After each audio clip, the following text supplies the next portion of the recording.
Sebelum saya berdiskusi, ada informasi yang saya ingin sampaikan. Saat ini investor semakin teliti dalam memilah-milah instrumen investasi di pasar modal. Selain berorientasi kepada potensi profit, investor juga semakin peduli terhadap instrumen investasi yang memprioritaskan konsep keberlanjutan yang dapat berkontribusi terhadap pelestarian lingkungan di masa depan.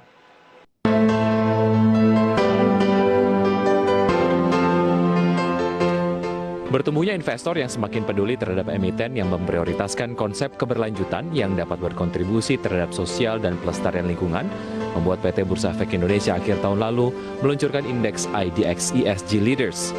BEI telah menetapkan 30 saham yang memiliki penilaian environmental, social, and governance atau ESG yang baik, tidak terlibat pada kontroversi secara signifikan, memiliki likuiditas transaksi, serta kinerja keuangan yang baik dan masuk menjadi konstituen awal IDX ESG Leaders.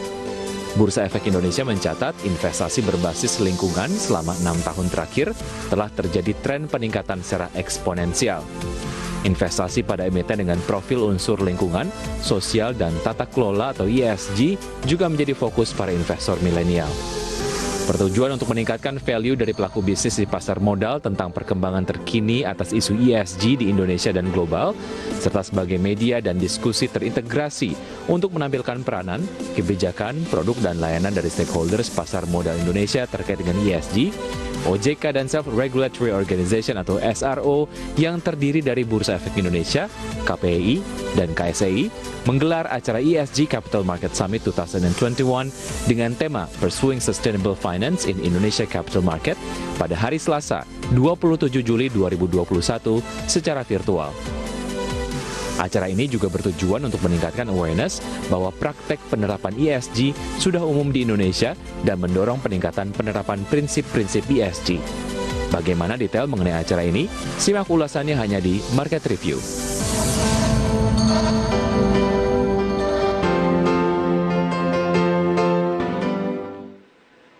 Ya, pemirsa, untuk membahas tema kita di paruh kedua di Market Review mengenai ESG Capital Market Exhibition and Showcase 2021 sudah terhubung melalui aplikasi Zoom Direktur Penilaian Perusahaan Bursa Efek Indonesia, Bapak Igede Nyoman Yetna. Selamat pagi, Pak Nyoman. Selamat pagi, salam sehat. Ya, salam sehat selalu. Terima kasih sudah bergabung bersama kami di Market Review. Semoga kita terus dilindungi dan juga dianugerahi kesehatan, Pak Nyoman. Amin. Baik, amin. Bicara mengenai topik kita hari ini tentu saja menjadi satu bahasan yang sangat menarik, apalagi untuk investor yang memang sudah sangat tertarik berinvestasi di saham-saham yang kemudian emitennya sangat concern terhadap nilai-nilai ESG ataupun environmental, social, dan juga governance. Terkait dengan ESG Capital Market Exhibition and Showcase 2021, mungkin Anda bisa sampaikan bagaimana deskripsi mengenai acara tersebut dan mengapa ini perlu dilakukan, Pak Nyoman? Baik, terima kasih. Jadi kalau kita lihat dari terminologi ESG Capital Market Exhibition and Showcase, saya jelaskan dulu arti dari 3 terminologi ini, ESG.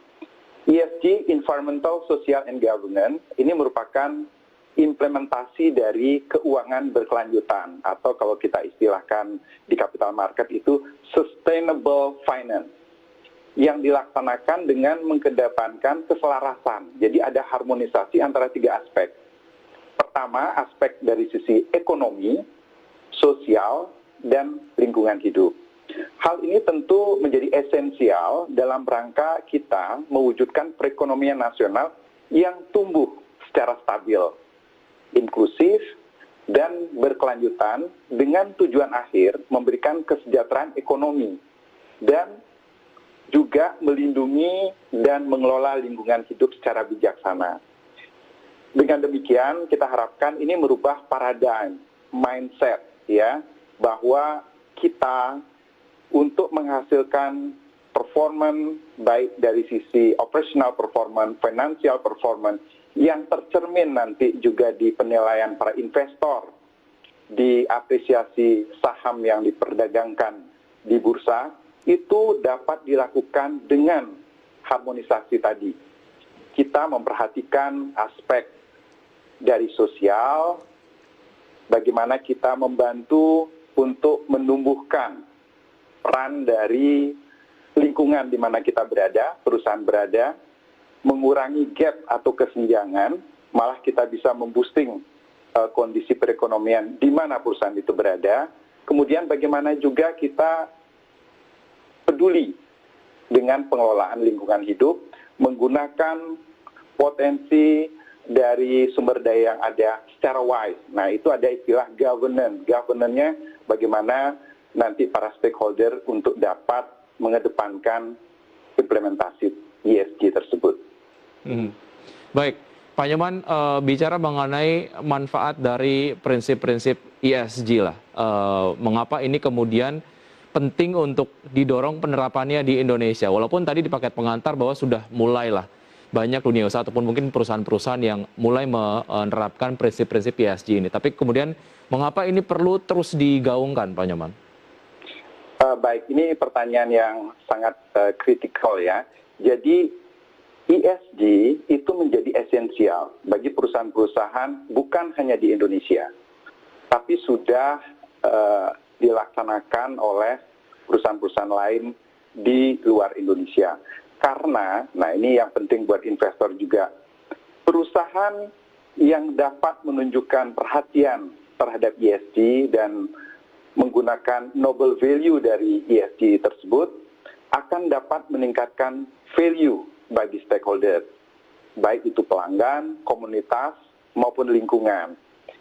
Dan terbukti perusahaan-perusahaan ini dapat menunjukkan resilient dan long-term competitiveness yang sangat menarik bagi investor.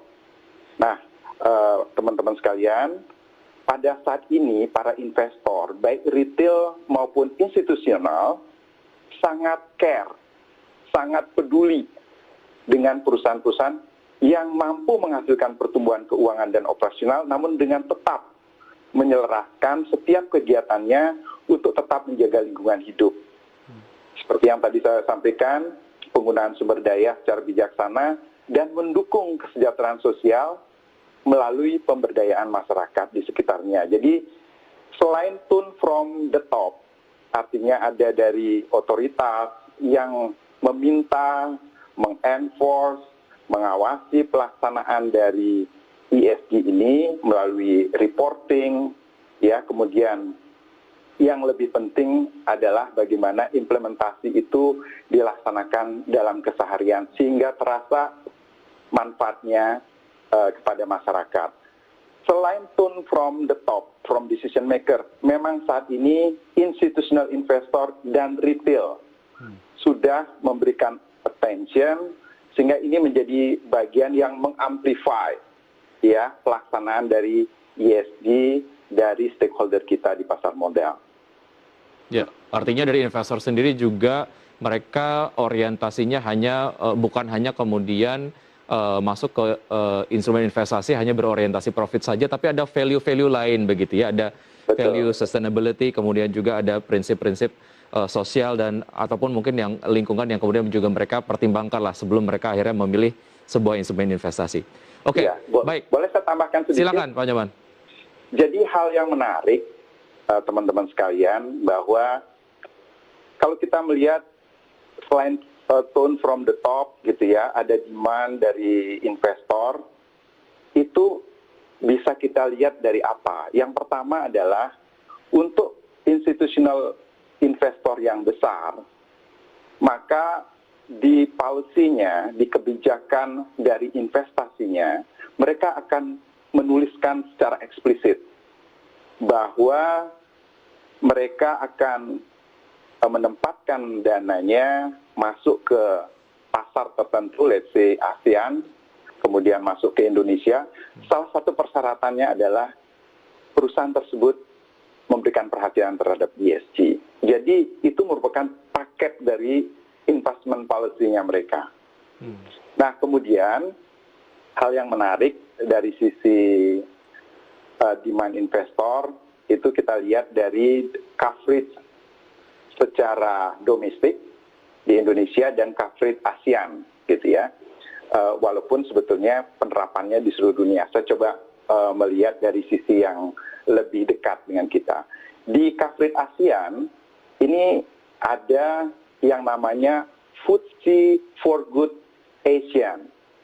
Jadi di sini di dalamnya memuat perusahaan-perusahaan yang memberikan perhatian terhadap ESG. Kalau kita lihat dari sisi return yang ditunjukkan oleh indeks ini itu memiliki performa yang lebih baik dari indeks saham lain yang menggunakan tema yang bukan ESG. Artinya apa? Artinya adalah FTSE4Good ASEAN itu memberikan return yang lebih tinggi dan diapresiasi oleh para investor. Sudah ada 15 perusahaan Indonesia yang terindeks di indeks FTSE4Good ASEAN ini. Kemudian kalau kita lihat coverage domestik, kita dapat melihat bahwa peningkatan permintaan produk exchange traded fund ETF yang diperdagangkan di bursa dengan menggunakan tema ESG mengalami peningkatan. Kalau kita lihat dari periode 2014 sampai dengan 2020, kita melihat mulai tahun 2014 itu hanya ada satu ETF. 2015 juga satu ETF. Kemudian dengan berjalannya waktu, 2018 menjadi 7 ETF dengan tema ESG, JAM tahun 2019 menjadi 10, dan tahun 2020 menjadi 14. Nah, kalau kita lihat dana kelolaannya, aset under management atau AUM, kalau kita bandingkan dari tahun 2014-2020 juga mengalami peningkatan.